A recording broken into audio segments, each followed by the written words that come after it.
बच्चों नमस्कार। कैसे हैं आप? मैं आशा करती हूँ आप सभी घर पर स्वस्थ होंगे, सुरक्षित होंगे और अपनी पढ़ाई भी अच्छी तरह से कर रहे होंगे। आज हम आपको बेटा उपसर्ग के बारे में बताएंगे। पहले भी हम इसके बारे में बता चुके हैं, तो आज इसका रिवीजन कर लेते हैं कि किस प्रकार से उपसर्ग हमारी परीक्षा में आते हैं और हमें कैसे लिखने होते हैं। देखिए बेटा, यहाँ कुछ शब्द लिखे हुए हैं, जैसे प्र जमा योग, अनु जमा शासन, अ जमा भाव, नी जमा डर, कम जमा जोर, खुश जमा नसीब।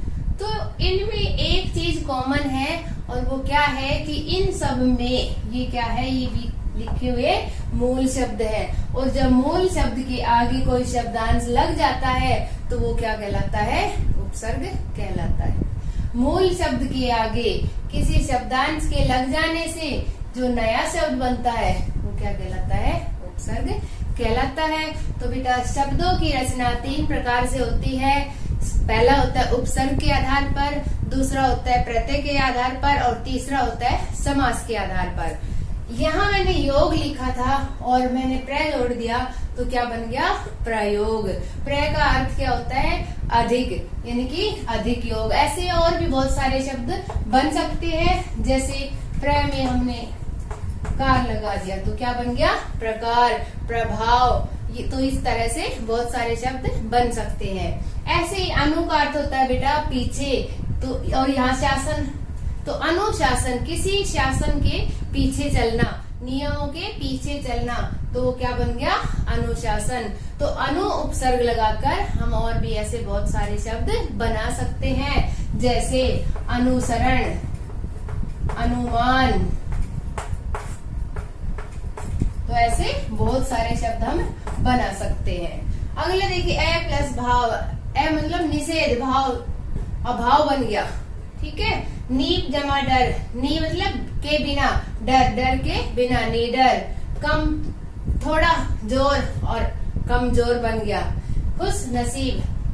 तो इस तरह से उपसर्ग बनते हैं। और बेटा, उपसर्ग तीन प्रकार के होते हैं। पहला होता है संस्कृत के उपसर्ग, पहले होते हैं बेटा संस्कृत के उपसर्ग, दूसरा होता है हमारी हिंदी के उपसर्ग और तीसरा होता है आगत या विदेशी उपसर्ग।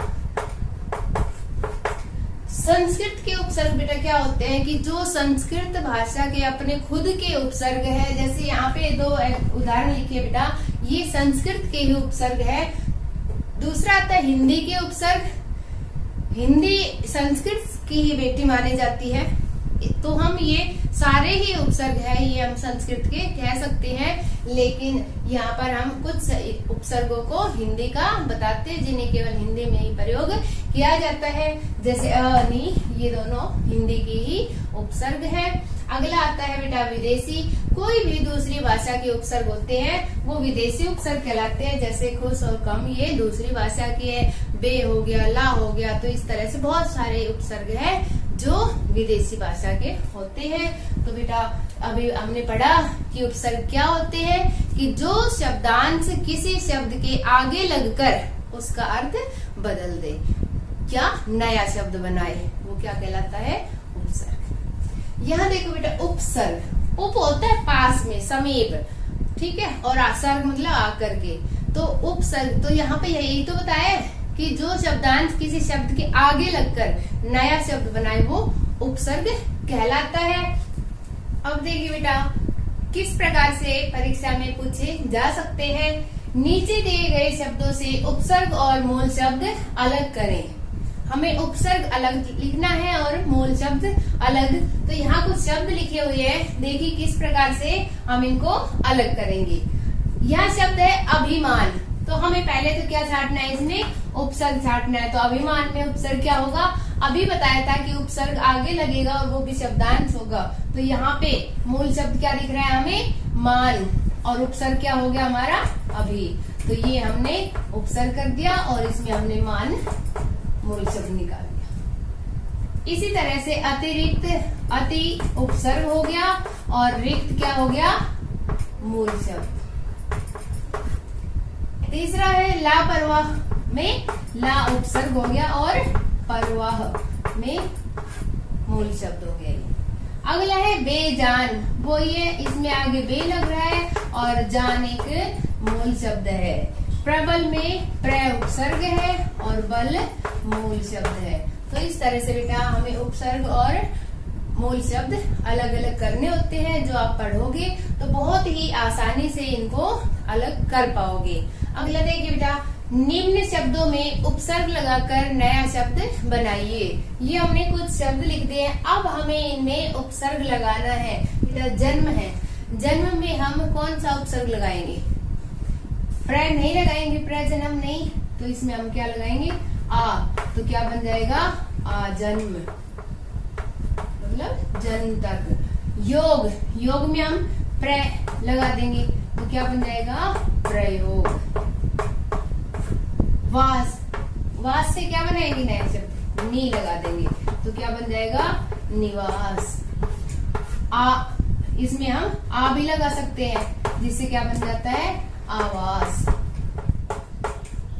प्र लगा सकते हैं, प्रवास। जय, जय में वी लगा दे तो विजय बन जाएगा, परा लगा देते हैं तो पराजय। पराजय या विजय। और कार में उप भी लगा सकते हैं, उपकार बन गया। बे लगा सकते हैं, बेकार बन गया। प्र लगा देंगे, प्रकार बन गया। एक ही शब्द में हम बहुत सारे उपसर्ग का प्रयोग आसानी से करके नया शब्द बना सकते हैं। अब बेटा किस प्रकार से पूछे जा सकते हैं? निम्न शब्दों से उपसर्ग छाटिए। इस तरह से कुछ शब्द आपको मिलेंगे और उसमें से आपको छाटने पड़ेंगे इसमें कौन सा उपसर्ग लगा हुआ है। देखिए बेटा, इसमें प्रतिदिन, तो हमें पहले प्रतिदिन को अलग करेंगे, तो प्रति और दिन, तो यहाँ पर दिन क्या है? मूल शब्द है और उपसर्ग क्या हो जाएगा? प्रति। प्र हम अगर इसको केवल प्र लेते हैं अलग से तो ती दिन, ये कोई मूल शब्द नहीं है, इसका कोई अर्थ नहीं है, इसलिए हम इसको प्रति लेंगे। ठीक है। अगला है भरपूर। भरपूर, भ को हटाएंगे तो भी नहीं और भर को हटा देंगे तो क्या हो जाएगा हमारे पास? पूर। तो भर क्या है? एक उपसर्ग है। आजीवन, जीवन दिख रहा है यहाँ पे स्पष्ट रूप से। जीवन में मूल शब्द क्या जुड़ा हुआ है? सॉरी, जीवन में उपसर्ग क्या जुड़ा हुआ है? आ उपसर्ग। बेरहम, रहम में उपसर्ग है बे और स्वतंत्र में उपसर्ग है स्व। स्व जमा तंत्र बन जाता है स्वतंत्र। तो इस तरह से आपको बहुत ही इजी से उसमें से छाटने, बहुत ही आसानी से आप उपसर्ग को बता सकते हैं। आपको थोड़े से प्रयास की आवश्यकता है। तो बेटा अभी हमने पढ़े उपसर्ग क्या होते हैं, उपसर्ग कितने प्रकार के होते हैं, किस तरह से सब उपसर्ग अलग किए जाते हैं, किस तरह से नए शब्द बनाए जाते हैं। तो इस तरह ये सारी चीजें आपको अच्छे से समझ आई होगी और अधिक प्रयास करने के लिए आप जो भी वर्कशीट दी जाती है, जो भी आपके पास बुक है उसमें अभ्यास दिया गया है, उसको ध्यान से करें और समझने का प्रयास करें। ठीक है बेटा, धन्यवाद।